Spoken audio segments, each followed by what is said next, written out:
Hey guys, Tony here. This is the Podioslave podcast. I'm here with my friends Anthony and Nate. How you guys doing? Good, man. Awesome, man. How you doing? Sweet. Good, man. It's Friday. We're back in the saddle. It's April 24th, 2020.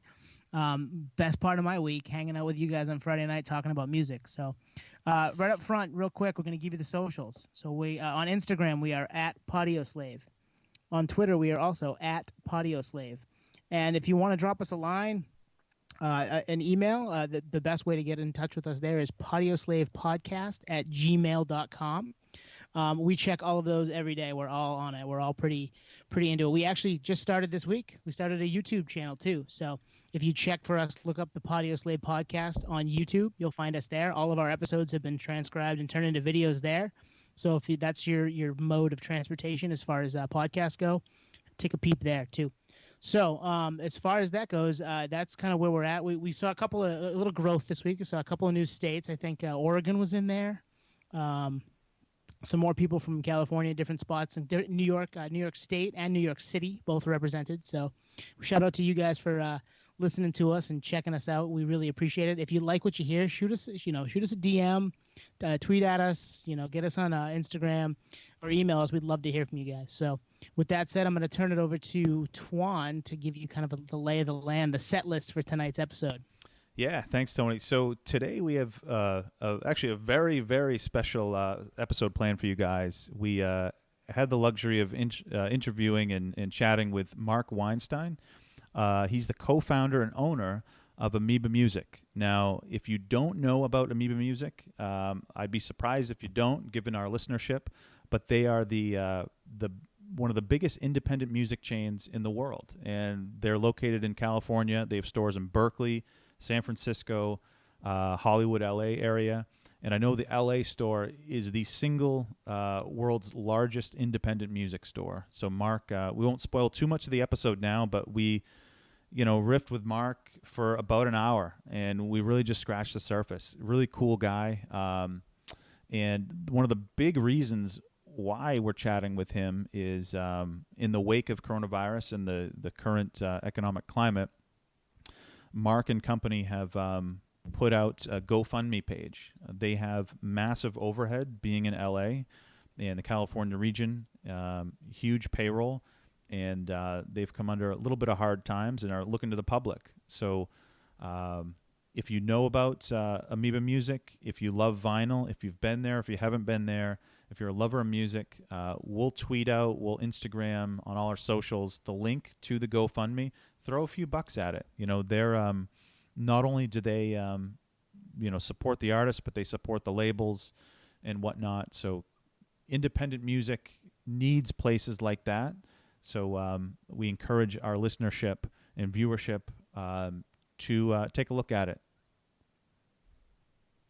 Yeah, really good point, Twan. And talking to Marc was really interesting because, he feels, almost, apprehensive to even ask for this kind of fundraiser in the first place, both him and his business partners. To do this as a retailer is not an easy thing to do. But as, a lot of and as we kind of geek out on, is the music industry has never really been a fully stable industry in the first place. So retail record stores is a pretty difficult, enterprise to run at this stake. But the whole coronavirus thing really, changes the dynamic.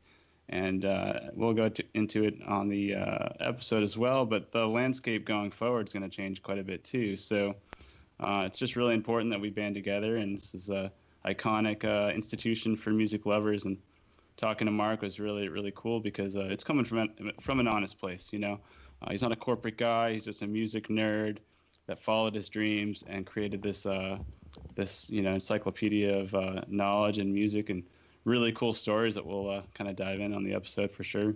He's us in 30 years, basically. So if you've listened to much. us, you know what we're about. He's us in 30 years with 30 years worth of stories jump-started on us. And we just scratched the surface on those stories. Like he was getting going. He had some really fun things to talk about that we're all like, oh man, can we have him come back? Can we do this again next week? So hopefully in the future we can get Marc on again because he was definitely a fun guy to talk to. Yeah. So without further ado, we're going to transition into our conversation with Marc Weinstein, co-founder and owner of Amoeba Music. Hope you enjoy it, guys. Thank you.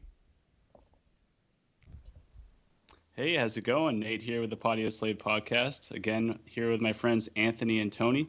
And today we have a very special guest, Marc Weinstein from Amoeba Records, co-founder and owner. They have 3 locations, one in Berkeley, one in San Francisco, and my neighboring store up in West Hollywood. How you doing, Marc? Very good, very good. That's actually Hollywood, not West Hollywood. That's true. That's true. Yeah. Doing well, thank you. Nice to see you guys. Nice to have a chance to hang out. With this kind of time we have in isolation, I can afford to hang out and talk a little more than usual, so that's kind of cool in a way. Although I've been doing a lot of interviews, and I've been busier than ever, just trying to help figure out how we can survive this shitstorm, shall we say. Yeah, we definitely appreciate it. We appreciate you coming on. I know it's busy. I know you're getting called on a lot, floating the store as well. So we appreciate it. Thank you. Sure. Yeah, absolutely. So speaking of that, the reason that we wanted to sit down and talk with you is to go over the GoFundMe that you guys started at Amoeba Music. Can you talk a little bit about that? Sure. Well, we just... it's sort of a desperate measure we never imagined ourselves having to, involve ourselves with. Honestly, it's one of the few things we can think of to try to bridge the gap between now and whenever we're able to reopen. And we've seen some successful campaigns out there. We got inspired to try it ourselves. And we set a goal of $400,000, which kind of represents... a week and a half's worth of either payroll or rent for us. So that's kind of what it really represents. We don't know exactly how we'll use the money yet, but we know we'll be very short. Whenever we are able to reopen, we're going to have tremendous needs. And so this would help greatly. It gives our many fans and avid customers a chance to sort of give a little bit of love back our way. We never asked for anything like this before. And in fact, we've been a big time contributor to many efforts of all kinds of nonprofits. And, we give money to the Rainforest Action Network every year for the rainforest. And we raised literally $800,000 back after Katrina happened for New Orleans, and literally sent $800,000 to Tipitina's musician fund that helped musicians keep going after the hurricane. And here we are in this kind of need at a time when I know almost nobody has any money to spare. But if anyone can throw us $10, $20, it means a lot. We've had thousands of people contribute already, and we're up to about $190,000, I believe, as of now, which is pretty amazing. I don't know how much further we'll get. It's already 3.5 days in now. And I don't know how long these campaigns last or whatever, but it's been almost all small donations, only a few big ones. Chris Rock gave us $5,000. That was amazing. Wow. That is awesome. That's pretty cool. That is awesome. We're trying to get, more musicians to take notice of the fact that we're in this situation. We have had so many cool in-stores and great relationships with so many amazing artists, but we don't really have the kind of direct contact to reach out and ask them. So we're hoping they'll notice our campaign. And if it comes to it, we might have to go further to try to reach out. But it's a little bit awkward to ask anybody for money as a retail business. If you look at the comments on a lot of places were posted, a lot of people are like, what the hell is a business doing having a GoFundMe? They got plenty of money. They don't need us, And I totally get that perspective, but it's unfortunately not an educated perspective. If you really knew what we were up against here, you would understand why we're forced to do this and what the stakes are. I mean, the stakes are high for us. We got to figure out how to survive here in a big way, and I hope we can do it. I'm pretty confident that we can get there. But if this thing goes on for too long, and or if after we reopen or allowed to reopen in some kind of way, business is so slow because everybody's so, thoroughly traumatized, et cetera, then it could be a rough go later in the year. We'll see. I imagine a lot of people would love to come back and shop for records, but I think a lot of people, it's such a tactile experience going to a record store and going through records. I'm not sure people will be ready to jump right back into that. Some people will, no doubt. And of course, we're going to be, handing out gloves and masks to anyone who wants them or needs them. And I mean, it's going to be weird, but, I guess it can work. So we're hoping we can make it work, And I know, Absolutely. Go ahead. I know, a lot of your audience, which is the vinyl crowd, it's the CD collectors. I don't see any resistance to wanting to get back into the store. I know it's fun to shop digitally, but to go in the store is a whole different ballgame, whole different experience. Even the smell, it's a really special thing if you're into that to go to the store. Yeah. No, I mean, we've been going. I know with Anthony and Nate, been going to our local indie record store since we were in high school together. And Nate, Anthony and I would skip Fourth Block a lot of times and go to Bull Moose and buy stuff. And I still to this day on most Sundays will walk into Bull Moose and just see what's new and walk around and see the same familiar faces. So it's the same. I'm sure it's the same for you guys on a bigger scale out at Amoeba, where you're seeing a lot of the same familiar faces every day, every other day. They just like to be there and want to be part of the culture.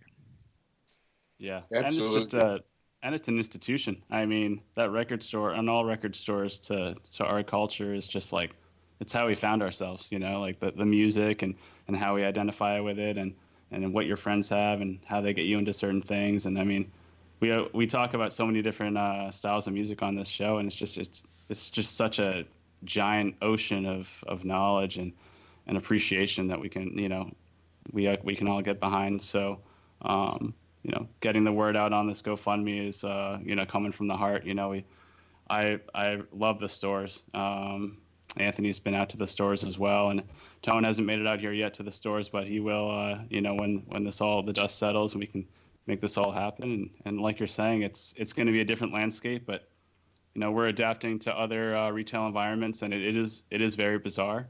But I know for sure, and I'm kind of speaking on behalf of all three of us, I know that we're all going to make it. We're all going to go back to the record store for sure. I need to. I want to.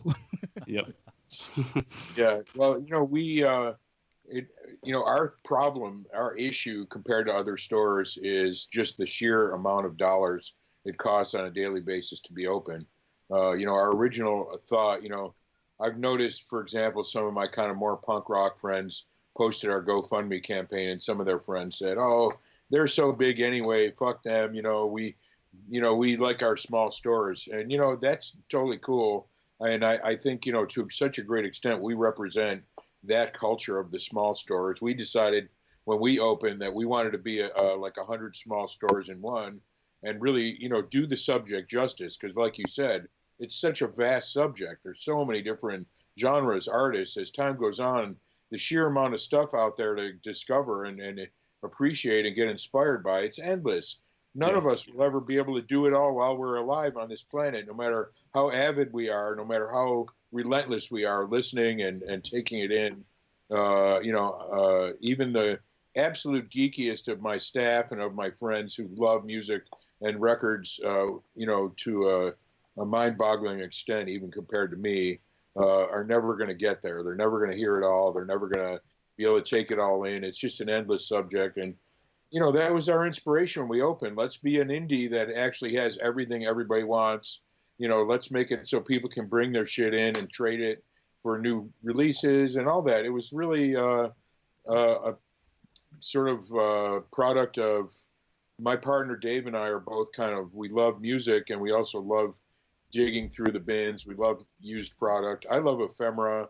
I grew up also collecting, besides records, kind of magazines and postcards and things that are ephemeral in nature that you hold them in your hand, you go, wow, look at this, 1911, look at what they wrote. I mean, I just love things that are kind of evidence of a time. It was a fleeting time. It was records are originally they're really made to be thrown out. You like use them up and get rid of them. I mean, they're like magazines. No one ever expected anyone to collect records way back in the day, Right. And so that kind of ephemeral nature, whereby you find like I think an extreme example would be like you find a James Brown record, an original that's totally mint. It's like, how rare that is because wow, people yeah. party so heavily on those records, and here's a mint copy that sat in someone's shelf that never got played. Holy cow. It's like the rarity factor is amazing, but also just to see it in kind of its original state. And for any record collector, there's so many treats out there in the bins. It's a nonstop treasure hunt when you're in our store. There's like, 500,000 records there. You could go in any direction and see, who knows what. And that kind of serendipity of like, just like turn to the left, turn to the right. Like, what are you going to see? There's really nothing like it online. Even with all the logarithms and all that stuff that they use to try to provide you with interesting stuff along the side or wherever that stuff's pretty cool. And that works out. Actually, it's a little more directed. And a lot of times I do discover stuff that way. It's a viable way to discover stuff for sure. But it's such a different experience than being out in a store where, you see all these people that look kind of like you, looking for their treasure, trying to find their, spiritual buzz or whatever it is. It's really, it's great to be in the thing about the LA store, especially, it's so big and busy, and it's sort of like the whole city is represented in the best possible way.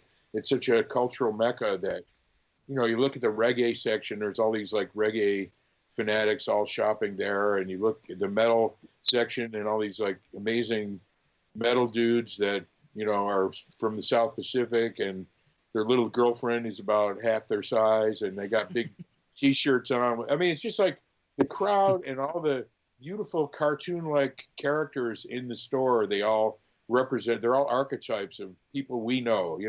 It's like it's our favorite crowd. It's our family, and the vibe just gets so thick with love. I'm telling you, like people love the subject. They love the records, and to be in a store that big where so many people are having such a good time all over music and records, there's just nothing like that feeling, And that was probably the most surprising thing, Mark, was just the sheer overhead. I think collectively you have 400 employees with 300 just in LA. I mean, if our listeners that haven't been there, think about, the biggest department store, they don't have 300 employees, So if you really think about that, I mean, it's just a massive entity. And I know when I was there, it was a special experience. We were in there a couple hours, and I had to cut myself off. I had to say, all right, I need to leave. Yeah. No, I do feel bad in that way. Some people spend more money than they really want to. That's a good thing, though. They're enjoying, like you said, they're getting that spiritual buzz. I'm sorry, I didn't do it. Yeah.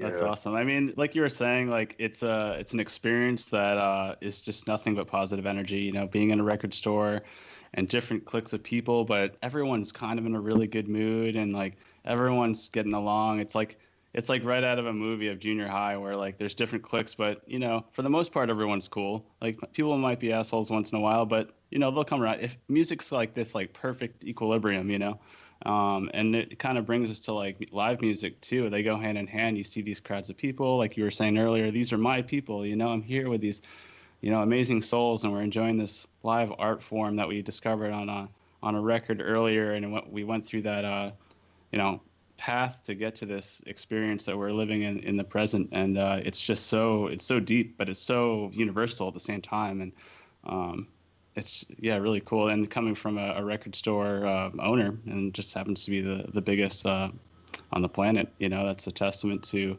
your hard work. And like you said, keeping it small feeling, like a small record store feeling. Like I know when I lived in New York City, the big one was Virgin Records, which was on Times Square, and I'd go on there and it was like, man, this is a record store on a corporate America type side. This isn't really how I jive.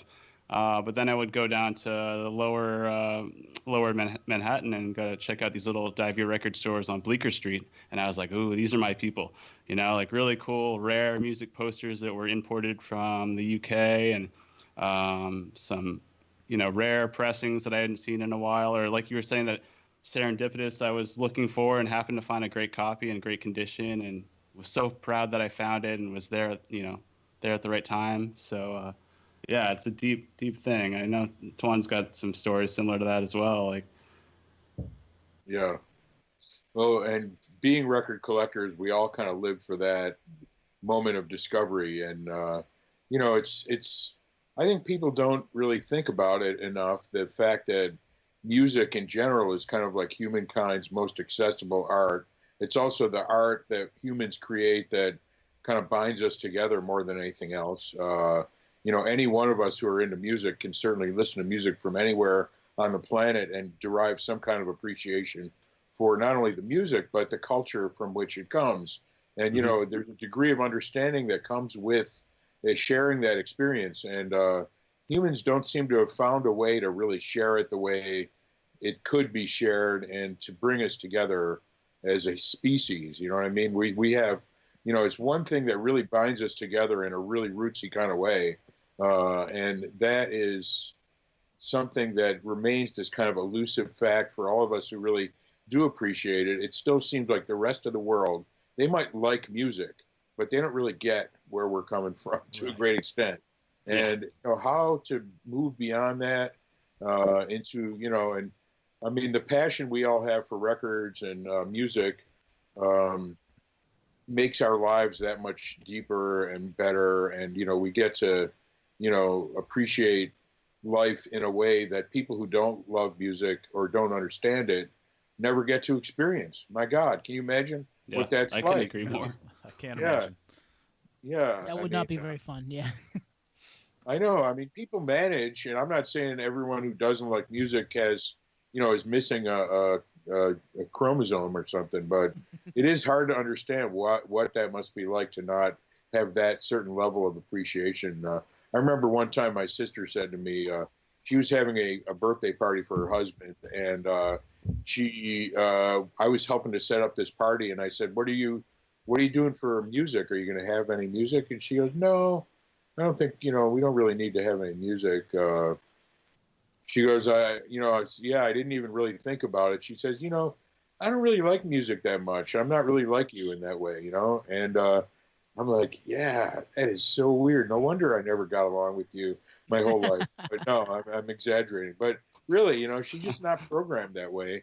But she has tremendous appreciation for other things that I maybe don't appreciate so much. But as far as accessibility, music is where art, you know, visual art, a lot of people love visual art, but it's such a language that most people can't talk about or really understand. You know, it's like, how do you talk about art with your friend if you're looking at it, you know, whereas music has so many different kinds of hooks and energies and ways that you can connect with people over, you know.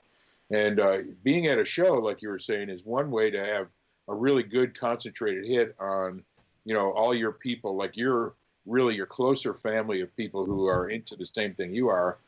And being an Amoeba is even a little bit broader in a way because it's all genres all together.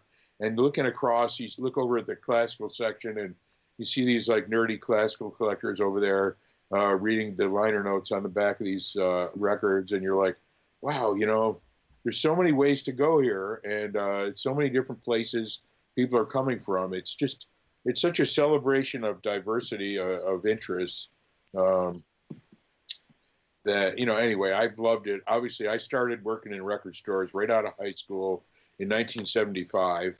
And I noticed right off the bat that the way people were looking at records was something special. It's like, wow, you can really see people care about this shit. And this is something I really want to be a part of. And, you know, if people are looking at, you know, Dolly Parton or Placido Domingo or Sun Ra or whatever it is, doesn't matter. It's like, you know, you can see it in their eyes. They're really going to go for a ride with that artist and that record, you know. Yeah, and you're everybody, even if you're looking for different music, you're all looking for that same feeling.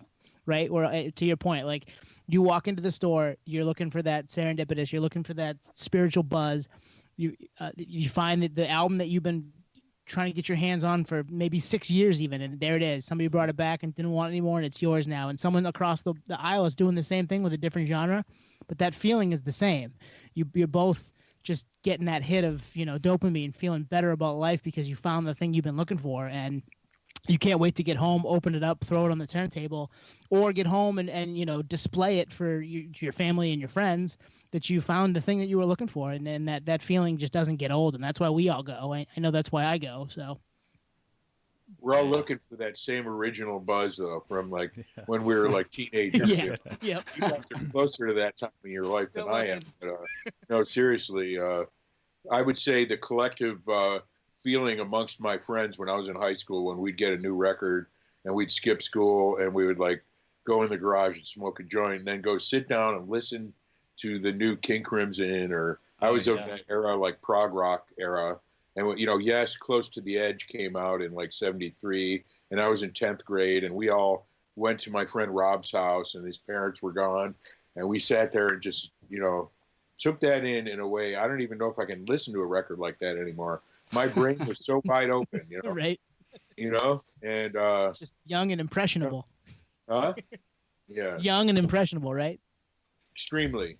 You know, we you know, those people that we were when we were in high school is kind of like who we are for the rest of our lives. You know, really, I can tell you I just turned 63 last week, and really, in essence, still the same person I was in high school, and the people I feel most connected to are my like weirdo friends from high school, and I'm also drums, and so I've been in all these bands, and you know, always just constantly in search of that original buzz. That's my whole life, you know.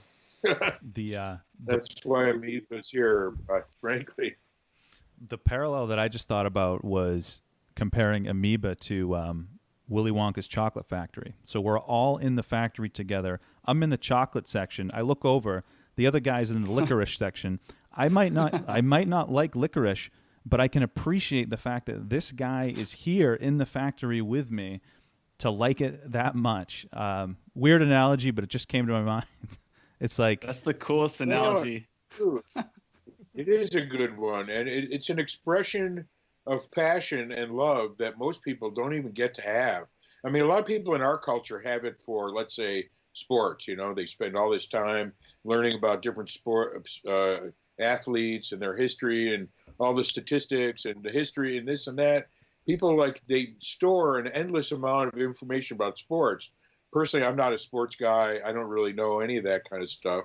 I'm always amazed when I'm sitting at a table and people start talking about that. It's the kind of love and passion that I'm used to hearing from my music friends, you know. Mm-hmm. But music is so much more interesting in a way because it's art, you know. It's like it's people pouring their heart and soul out, and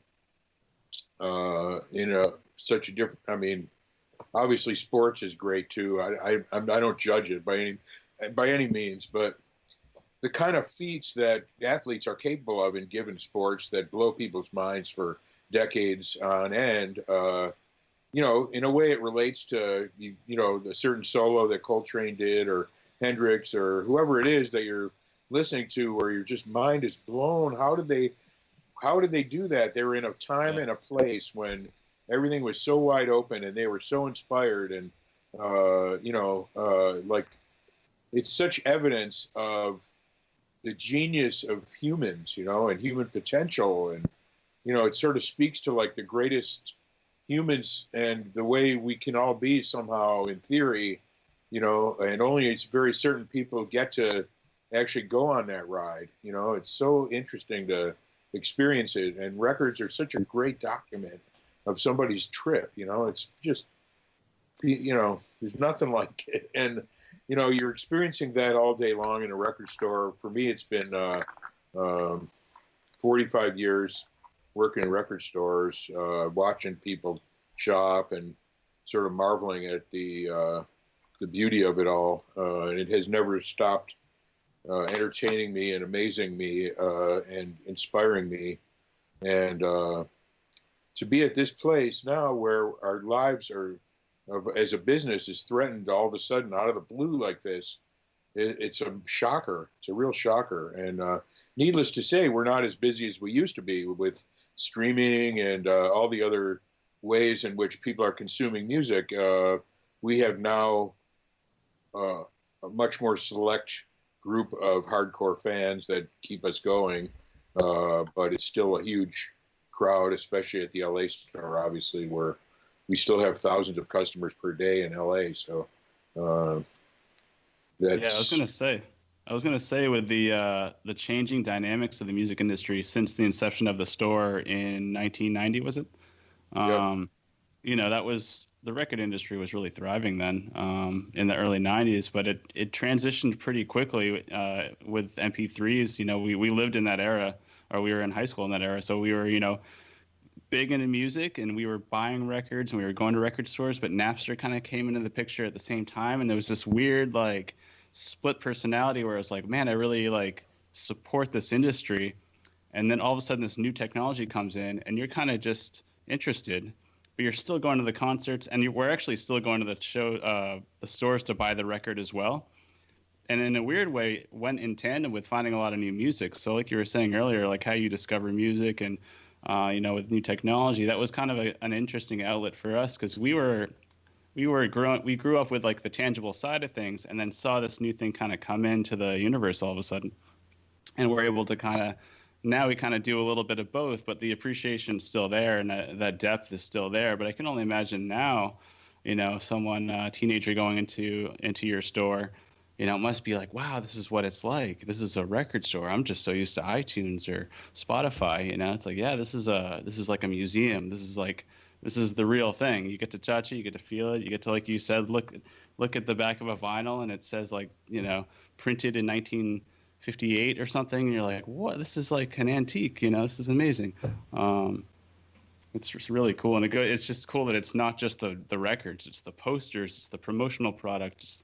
I collect all of it, to be honest. Like when I go into your store, I buy the pins, I buy the stickers, I buy the posters, the vinyl. It's just like a full-on fan geek experience. What about the 8-tracks? You buy the 8-tracks? That's a good one. You got us there. 8-tracks, yeah.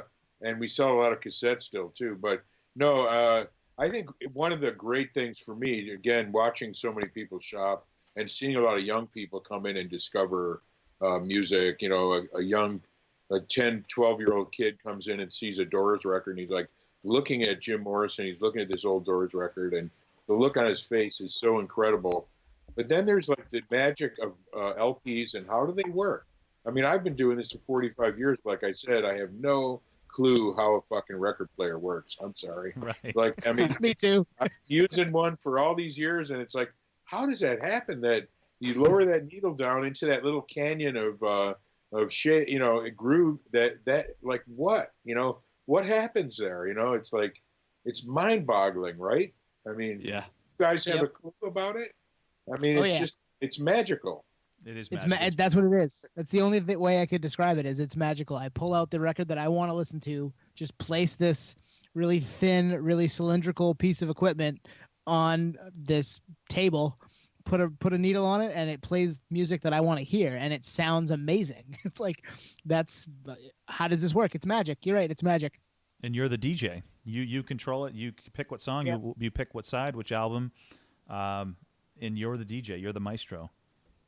Well, and you're immersed in that album for however long it is. So 45 minutes, an hour and 10, depending on what it is, right? You're in for the long haul with that. That's the kind of the fun part about having an LP in your hand, is you're not listening to one song and then skipping to the next CD or skipping to the next track on Spotify or Apple Music. You're here for this. You're going to listen to this record today.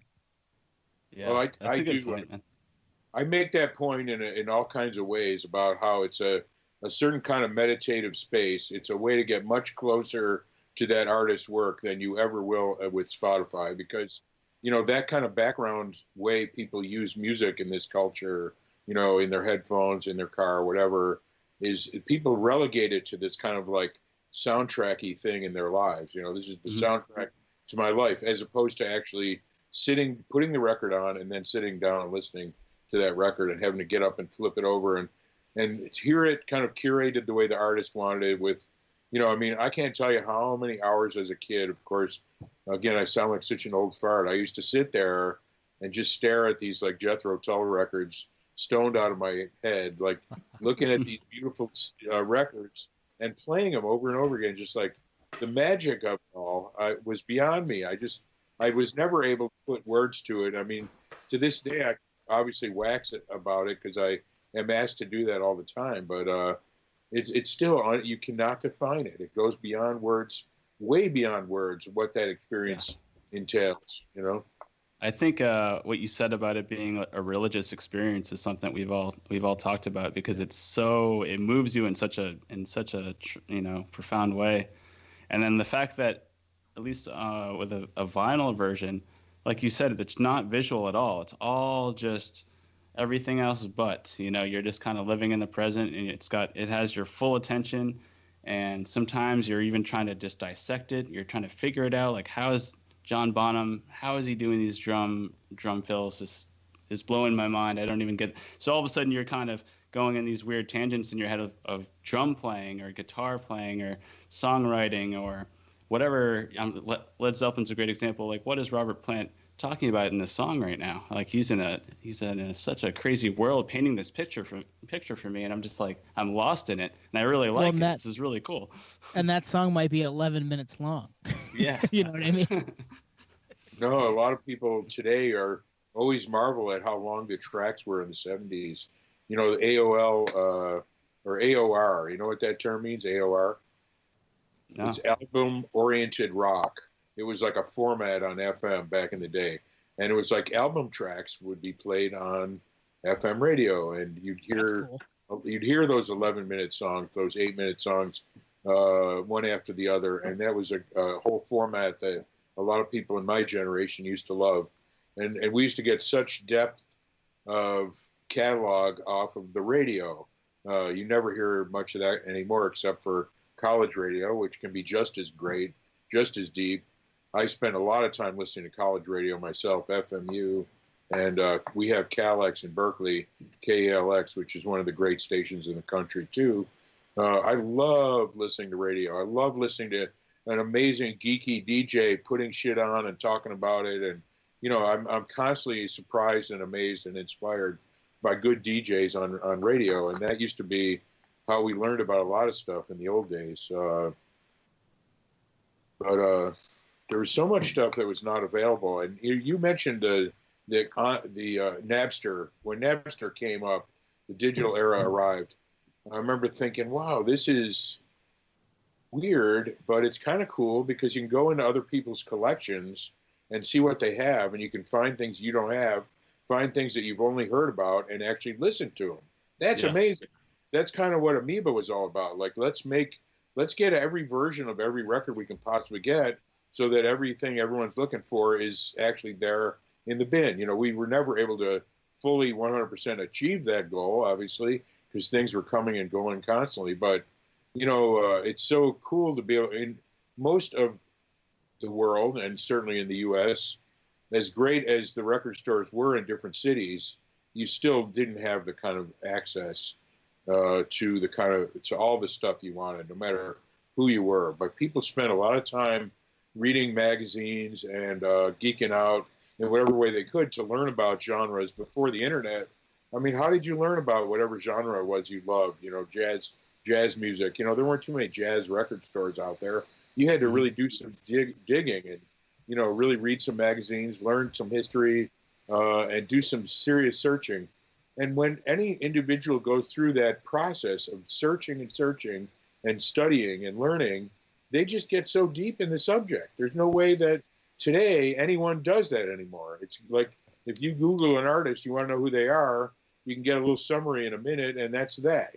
There's no trek, there's no hard search anymore to. Yeah. Yep. And I would say we're just old enough to have gone through that search, being, in our mid 30s, where it wasn't all just at our fingertips when we were kind of coming of age into the music Right. and listening to stuff and kind of being that young, impressionable, from 10 to 16, 17, 18 years old, where you form your way as a music fan. So yeah, that whole thing speaks to me as far as like, okay, yeah, I have to go and actually seek this out, find it, listen to it, or a friend has to gotta give it to me and we gotta listen to it that way, or we use the radio and you get, kind of that longer form depending on what you're listening to from a radio station. And that's how we learned about a lot of what we liked growing up. And obviously that's changed over the last 15, 20 years even. But yeah, that we're just old enough to completely feel that exactly the way you're explaining it, which is I've got goosebumps, man. Yeah. Mark, was there ever a time in that digital era when that was emerging where you thought, hey, we're a store that thrives on physical media. We need to pivot somehow. And one thing that comes to mind is Bull Moose Music, maybe 15 years ago, started selling books. They said, hey, we need to expand our reach somehow. We need to generate sales. So they got into the books realm. Was there any part of that in that late 90s, early 2000s where you're like, we got to do something? Oh, absolutely. And speaking of books, I mean, that was kind of the exact era that our book sections were born in all three of our stores.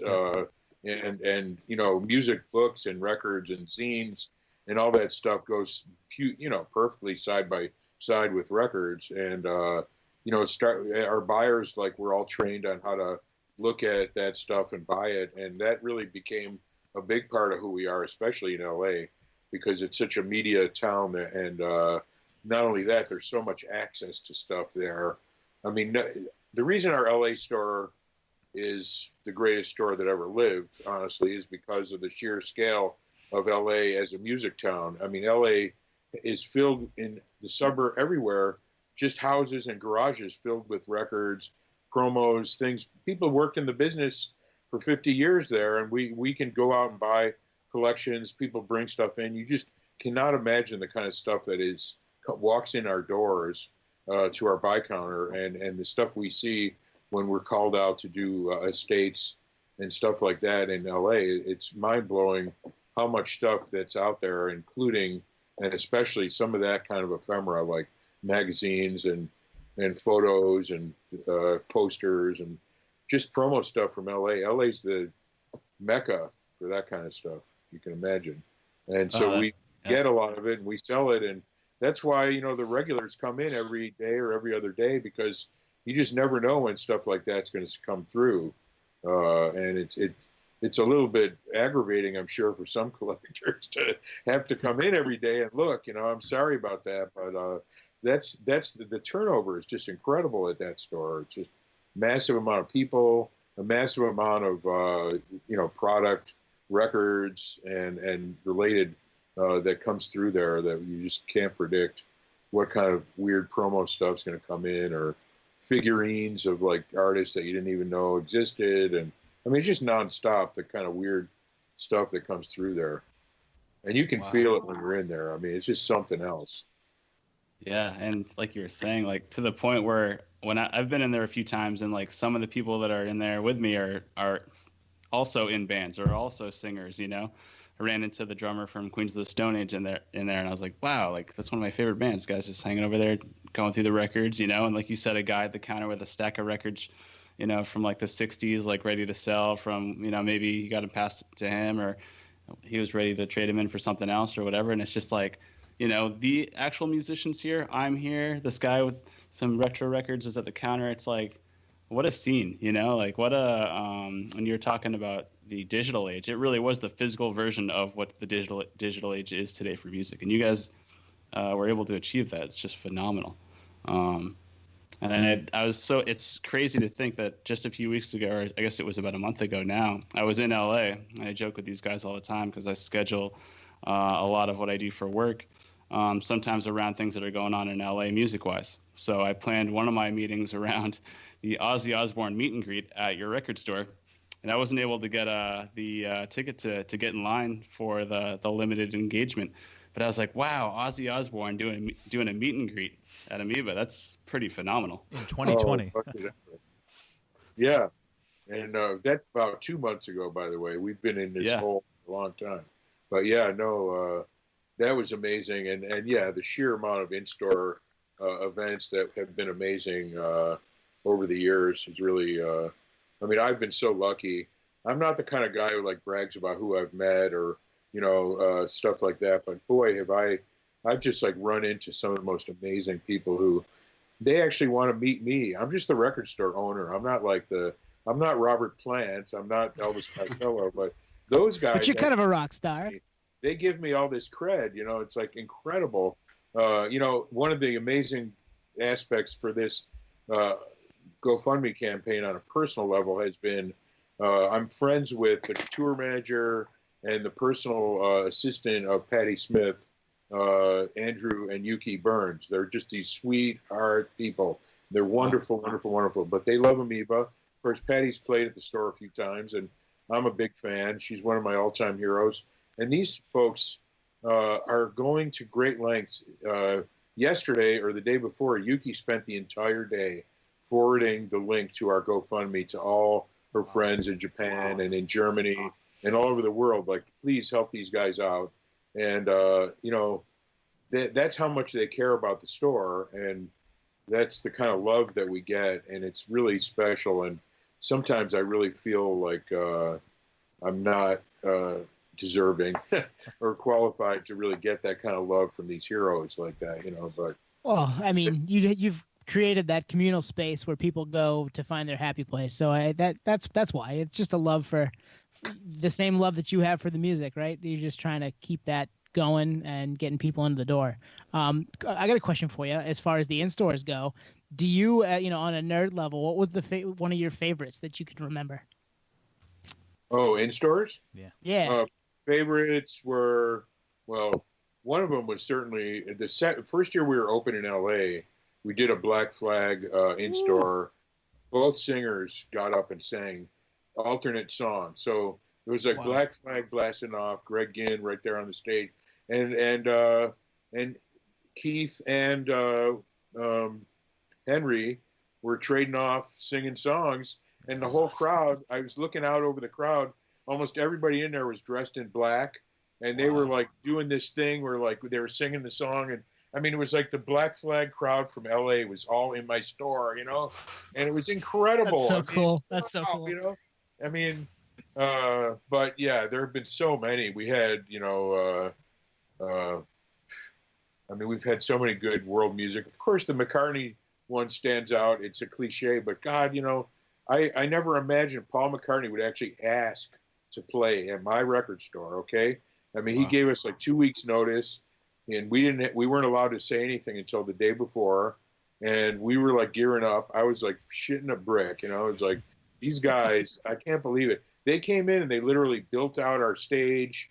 They had like Secret Service level security guys up in the rafters watching the whole thing and checking out where all the different angles were.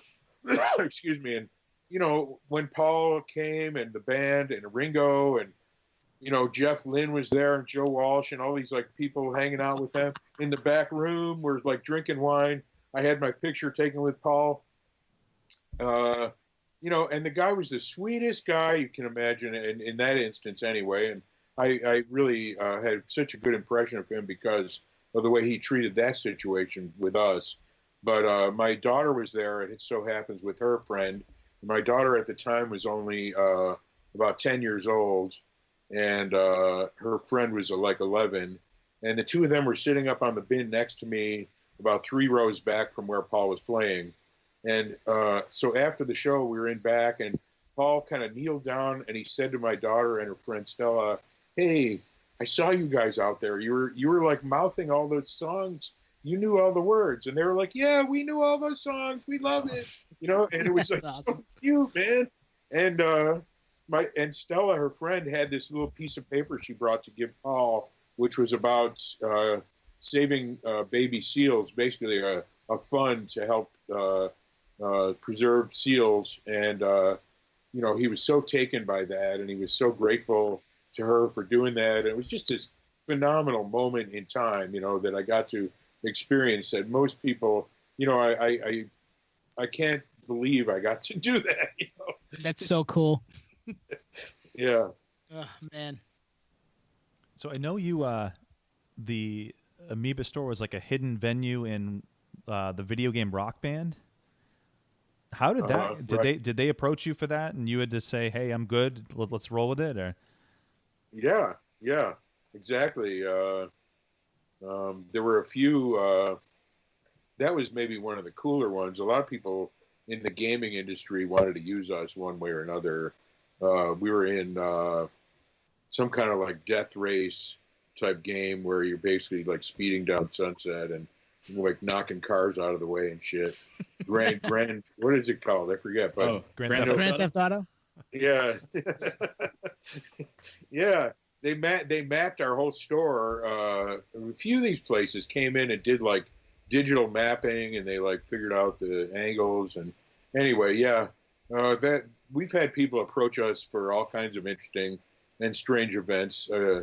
Again, on the McCartney front, a year after Paul, or a couple of years after Paul played, his daughter Stella decided she wanted to do a fashion show, and she wanted to do it in Amoeba. So she literally was the only person ever to basically close our store for a whole day. Wow. She paid us like twice what we would normally take in on that day, which was like 60 grand or some crazy amount, right? Wow. And she set up the whole store. She put all these like walkway, like running, what do you call it, that models walk on, like runways. Catwalk. Set up runways on top of the bins. All these guys came in and did all this scaffolding and all this stuff. They had a whole neon display with her name, Stella, and like every VIP in LA came to that thing. I mean, I got to like go in the back and smoke weed with like, you wouldn't believe the people, like Quincy Jones and, I mean, I shouldn't say who I was smoking weed with back there, but, in the elevator, there was a pod party going on, it's like, holy shit, I can't believe this, George Harrison's kid, Danny Harrison, and David Gilmour, the guitar player, his son was there. And I mean, I just met all these people. Of course, the music was by basically Brian Wilson and Marilyn Manson. And, there was just an unbelievable array of people. And I don't usually, my wife and daughter were just walking around like with their eyes wide open, like, holy shit. They knew who everybody was in that room. I didn't know. I just don't care about people's names usually, even unless they're like a real music star in my world. I don't usually get fazed by any of that, But when I do meet one of my true heroes, that's a different story. Of course, like anyone else, I'm reduced to like an embarrassing little kid. Like, oh my God, what do I say? I got a question for you. Yeah, Tom's got a question. I see that for those at home, he's sitting in front of a nice record collection behind him. As the record nerds that we all are, I got to know, what's your prized possession? What's your favorite one back there? Favorite one? I don't have a favorite one. I'm a big collector of Sun Ra's records. You probably know a lot of them are handmade and really unique in a whole variety of ways. I probably have maybe 220 LPs by Sun Ra, maybe 80 or more of his El Saturn records, many of which were kind of hand decorated right in the living room in Philadelphia where they all lived. So those are some of my most prized possessions for sure. I've collected a lot of stuff over the years and had different periods where, I have all the Throbbing Gristle rare cassettes in a case, and I have some Lamont Young records nobody has, and a bunch of weird, Tony Conrad and some really experimental arty things that are really cool. But no, I mean, I love what I love, and the rest of there's so much popular music that we sell so much of that to this day, and it's probably because of my age and how overwhelmed I am. There's a hell of a lot of stuff going on out there that I'm clueless about. and I've just become even more so as time goes on.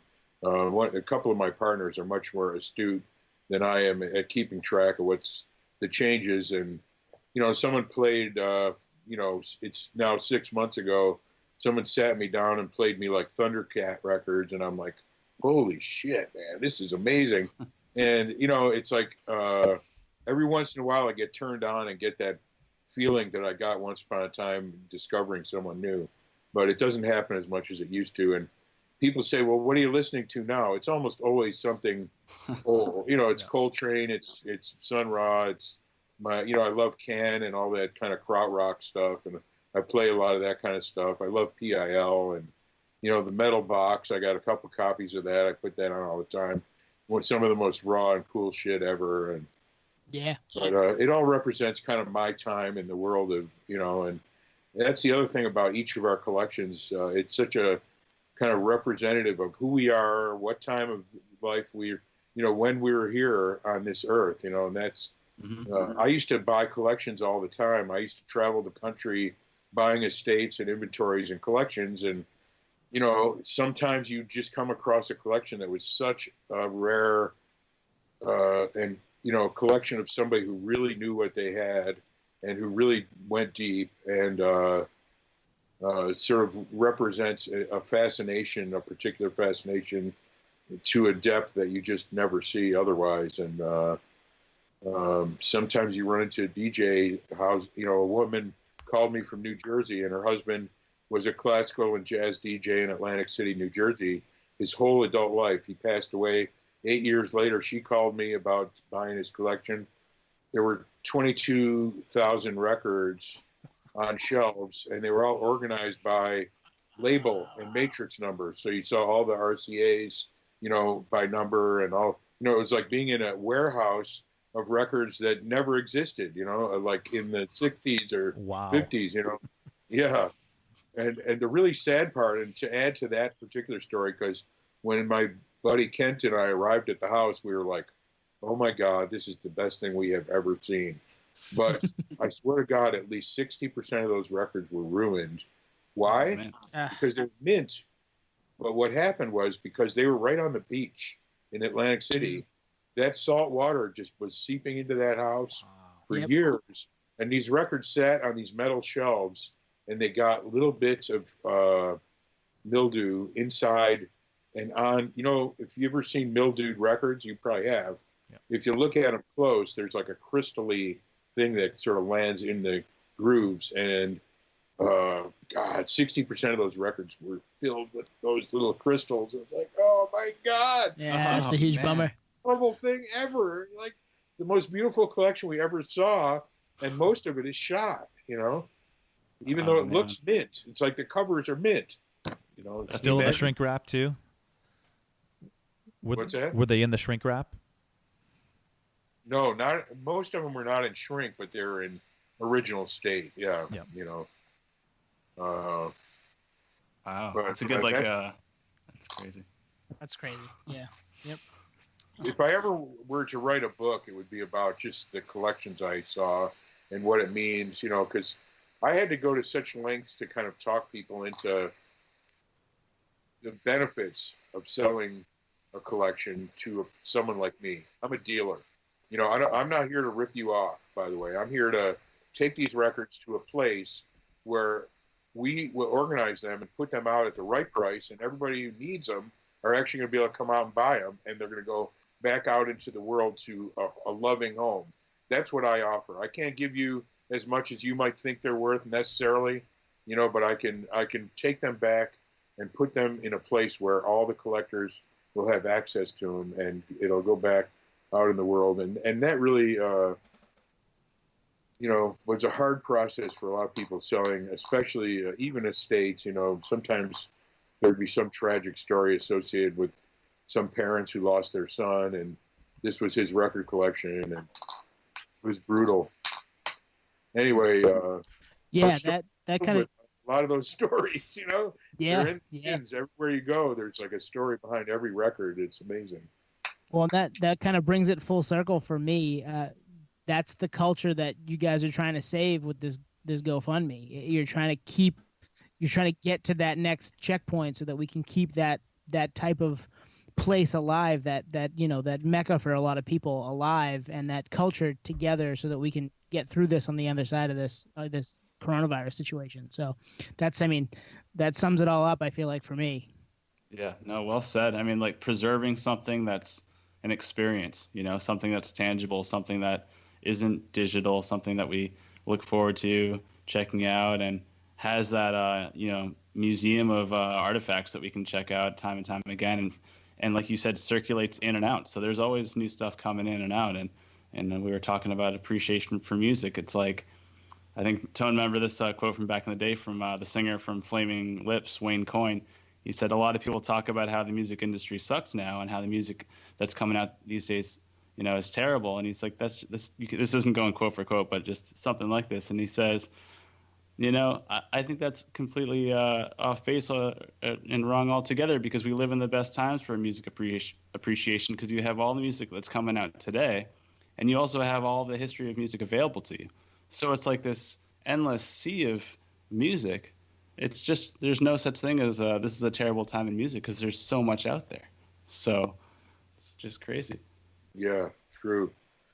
Well, it's a real history lesson and a rare treat for a lot of people who come from places that don't have anything like what we have to offer. And I think that's, some people have gone so far as to call us the Disneyland of record stores. Well, I'll take that, even though I don't even like Disneyland, believe me. But, it's like we're like a place that people can come and really have that once in a lifetime or once a year experience of really being in a great record store. And we're trying to keep that going on behalf of all the artists, all the musicians, and all the indie record stores in the country. It's really a big deal for us. So I really appreciate you guys taking the time and the interest, and maybe we'll get another chance to chat, It would be fun. That would be awesome. We really appreciate you coming on with us for an hour. My next interview.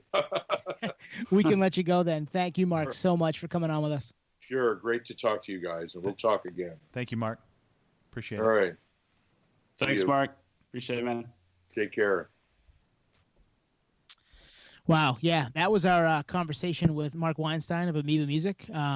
Guys, that was pretty cool. I don't know about you guys, but I had a blast doing that. What do you think? Mind blown.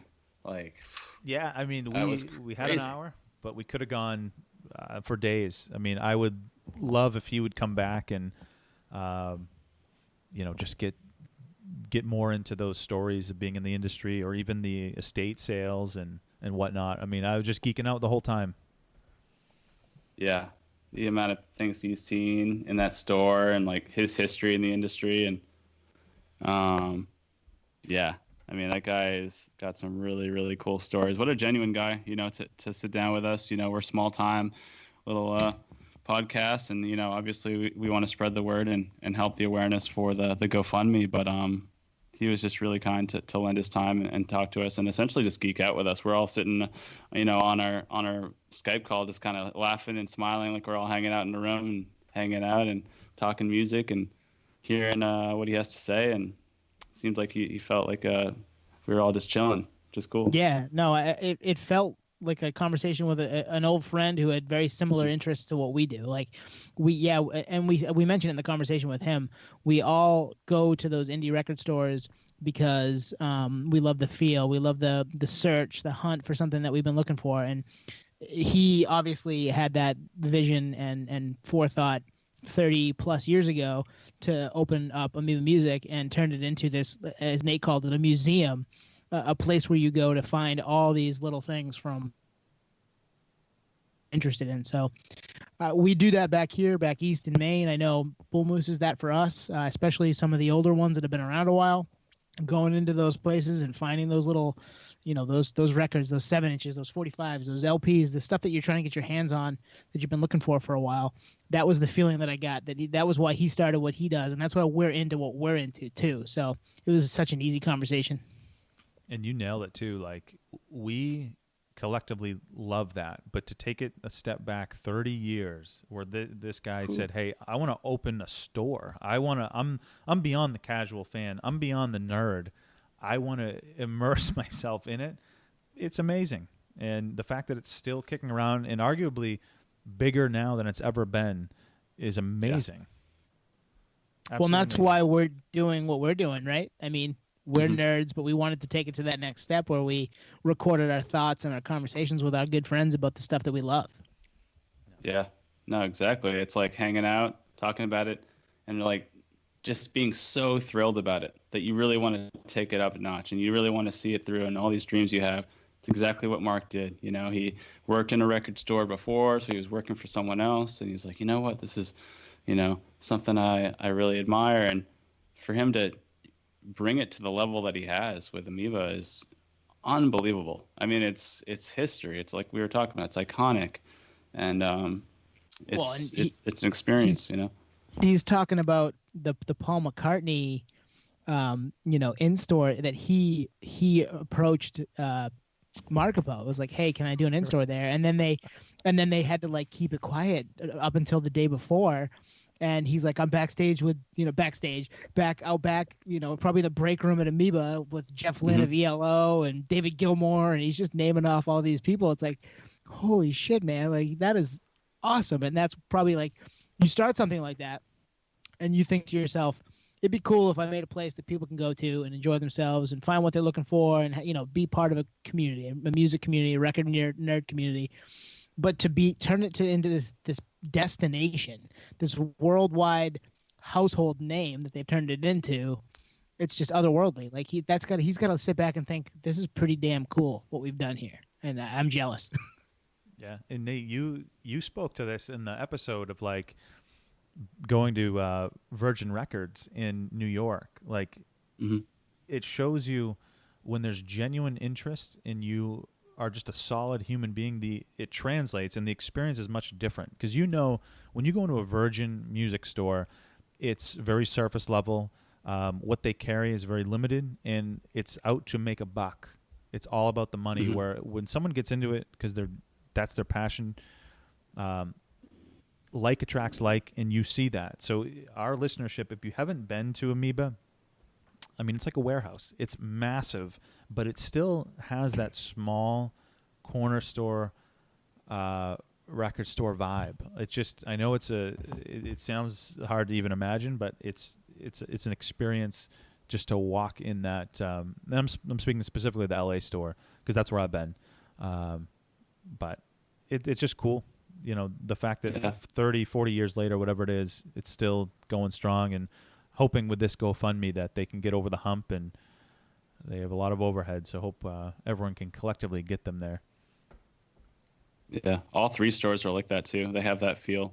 And when we were talking to Mark, I was thinking about it in my head for a second, and I was like, it's like an antiques person that loves checking out antiques, but like a mega store of antiques that's not set up in a perfectly organized fashion. And they're pretty organized there, but you know what I mean? It's not like the Virgin record store style where it's just very plastic. It's very straightforward, cut and dry, It's supposed to be something you get lost in, like this maze, and all of a sudden you're in this poster section, and then all of a sudden you're in this import section, and LPs only, and all this stuff. And yeah, I mean, talk about trying to preserve the old, And I've never been there yet, and it will happen at some point once this whole coronavirus garbage, winds down and we're back to semi-normal.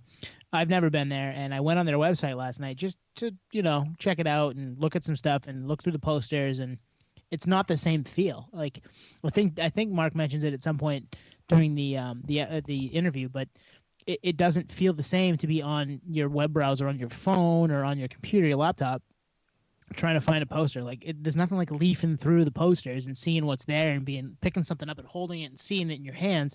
Same thing with a record or a CD or a book or a T-shirt. Like, that's what is built at places like these indie record stores, like Amoeba Music, like Bull Moose Music, like Newbury Comics.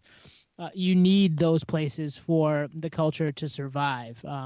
So it's not just they're a big company, they've got a lot of money. No, they're indie. Like, there's not a backing where they've got a safety net. They need help from people to, get through this situation, and they're hoping to just get by the next 6 weeks so they can get into the next phase of this and hopefully start, that soft opening we're all hoping for. So it's it's worth your time to go check out. Their website is amoeba.com. It's AMOEBA, and that's where you're gonna find the GoFundMe and some of that stuff to like see what's going on. But it's a different world to see these places and go and check out these indie record stores that there aren't as many of them as there used to be, and they're way more fun than your Virgins and your big box store. Like, I'm not going to Walmart to buy a vinyl, Yeah, no, absolutely. It's an experience.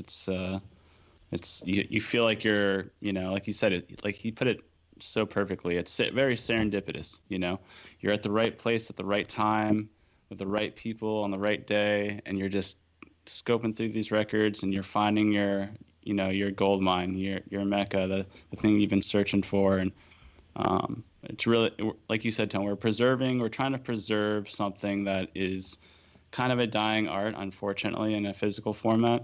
And to keep this alive is really a journey that we all want to see through. And I want you to come out here and check them out, all three stores. I know, man. I need to. So, yeah, Mark, what a cool guy. I mean, just really cool. The GoFundMe, if you guys are interested and can help, it's just GoFundMe /Amoeba. And we're getting about halfway there. See if we can close that loop on the $400K total they're trying to raise. And like Twan said, that's just to keep them afloat for, a little bit longer, Yeah, and so. if you can't do that and you have the means, I know we're all still working, which is very fortunate and very blessed, but I've been frequenting our local record store online and buying stuff, maybe a record a week, $20 here, $15 there, because I don't want those to be gone when this is back to normal. So there's a lot of places that we love that are going to not be the same or not even be around when this is all done. So if I can do, while I'm essentially, if I can do my part to try to keep those places afloat, I absolutely will. And there's a lot of people that go to Amoeba that can, maybe have $10 that they can throw at this, that you absolutely should. I know if it were my local store, I would do it.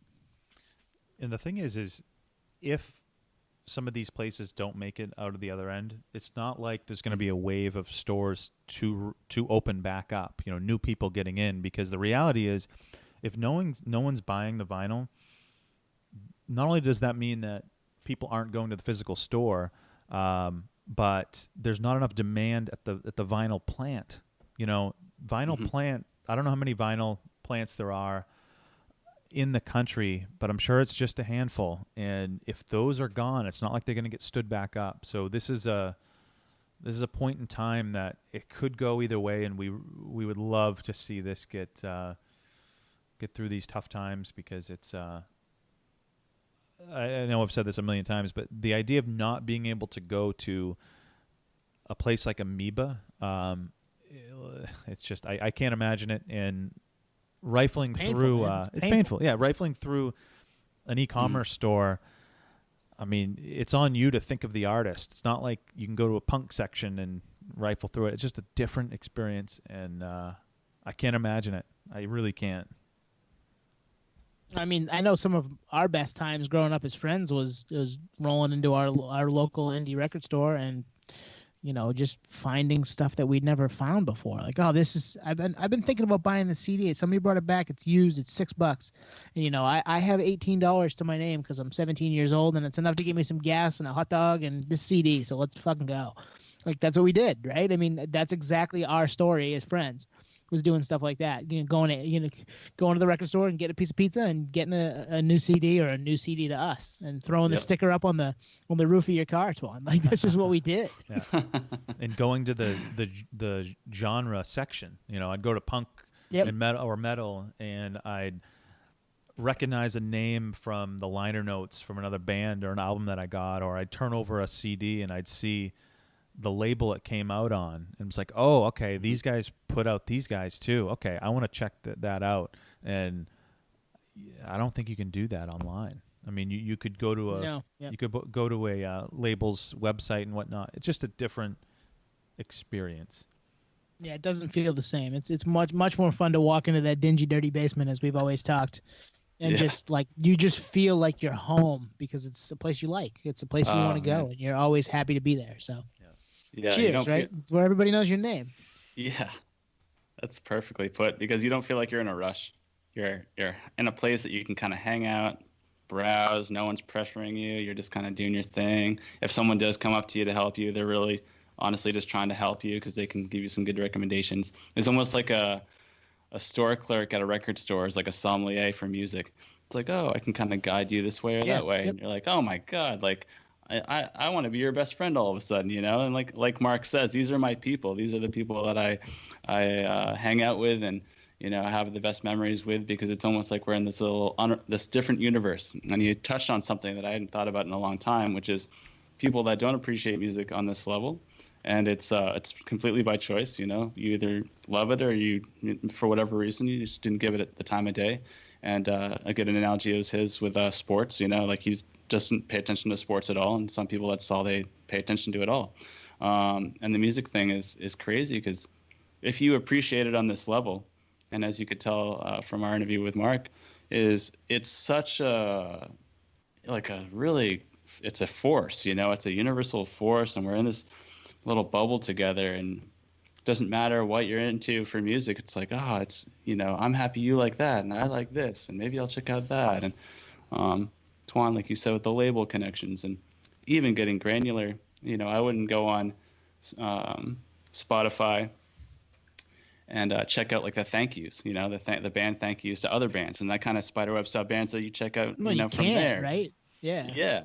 Yeah, I don't think you can. So Maybe they should start adding those. Spotify, hey, Big Daddy Spotify, let's start adding the liner notes to these albums. They're out there. No like kidding. the internet has it. So I know Well, at least in our eyes, we predicted a lot on some of these previous episodes of, you know, news headlines and whatnot. So I'm going to be clairvoyant here. This is my guess that there are going to be some big donors that come through. So Mark mentioned Chris Rock came through. I feel like if push comes to pull, the recording industry, the artists, like we owe it to Amoeba. Yeah, totally. And there's enough people with deep pockets that I think you'll see some big donors. And I'd love to see that. It'd be cool to see. I mean, it would just show you how genuine some of these musicians are. Keep these places open because they're there for you when you want to do an in-store to promote your new album or to promote a single or your book or whatever you're trying to do. They're there. Yeah. Hey, come on down. Let's do a little in-store. We'll do a little meet and greet signing. Maybe you play a couple songs. We'll go from there. So like, yeah, if you, especially those bigger names, if you can toss some cash at them, do it. I mean, you've made a lot of money doing what you do. Help them out to keep that. This is the type of place that you guys love. We all love. You know, from the front man to, you know, one of the bigger bands in the world, a guy like Bono or Dave Grohl, and to all the way down to you and I here sitting in our, you know, home studios. So we all love that stuff, and for an iconic place that's 30 years old to, you know, need that help, we should all be if you can do it, line up and try to help. Tone, you just brought me back to the interview with Mark. I'm not going to drop it here. I guess I'll say, yeah, I already mentioned it with Ozzy. It's like, you know, even someone like Ozzy Osbourne's doing like a meet and greet there, you know. A guy doesn't need to do a meet and greet there. That's how iconic Amoeba is, that Ozzy Osbourne is doing his album release party at Amoeba Hollywood. Like, wow, you know, like that's insane. Like, what chance do you get to meet Ozzy Osbourne? And if Amoeba were to go away, you know, the album release might be on online or something, and it just wouldn't be the same thing. So we're in times where we can still, or it might not happen. Yeah. I was just thinking about that because the in stores, that's like a real collection. That's a, you know, rendezvous of all nerds and musician included, you know, and the musicians that I've seen in there shopping for records as a fan, you know, it goes full circle. It's really really cool, and everyone's going to lose that. And I think to your point, Tony, I think we will, and Twan, I think we will see some people donating like Chris Rock that have come through and thrown music at this because they know, and they do the In My Bag series on the Amoeba record YouTube page, and they're all huge fans. It's so cool, you know? Yep. Yeah. So, I mean, this is a different episode for us, obviously, than the first couple. we obviously want to have more conversations like this down the road with cool people in the music industry.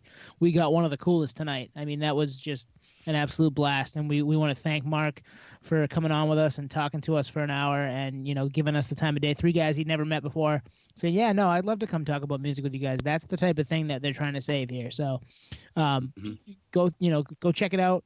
I would tell you guys, if you can throw $5 at it, do it. And he says that in the episode. If you got a couple bucks and you can help us out, we're just trying to keep the lights on so we can keep people in jobs too. It's about those people, those full-time jobs that they have.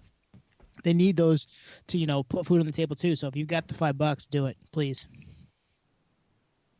Yeah, I think it's going to take everyone, and yeah, great episode. If you like what you heard, check out some of our back episodes. A lot of it's music industry talk. It's relevant headlines, reacting to it, looking back at our favorite albums, our favorite shows and concerts. Just if you like what you heard tonight, a lot of our episodes are an extension of that. Certainly not with someone as high profile as Marc, but same level of geekiness. So if you've gotten this far, thank you so much. Check us out on all the socials and every digital service provider, whether it's Spotify, Google, we're on YouTube now, as we said. Apple. So Yep. on Apple Podcasts. So thank you for getting this far. Yeah, thanks guys. Everyone. And I threw that playlist podcast out last week. That this one's going to be vastly different than it was last week. We got some cool old school records to go through and find some fun songs. So I urge you guys to check that out. We're on YouTube Music, Spotify, Apple Music. I usually throw those to our socials here soon. At Podioslave on Twitter, at Podioslave on Instagram, and Podcast at gmail.com. Guys, I've had a blast tonight. I don't know about you, but I look forward to doing this every week, and I can't wait to do it again next week. Yeah, man. We'll talk to you guys and everyone else next week. All right, guys. Have a good night. Peace.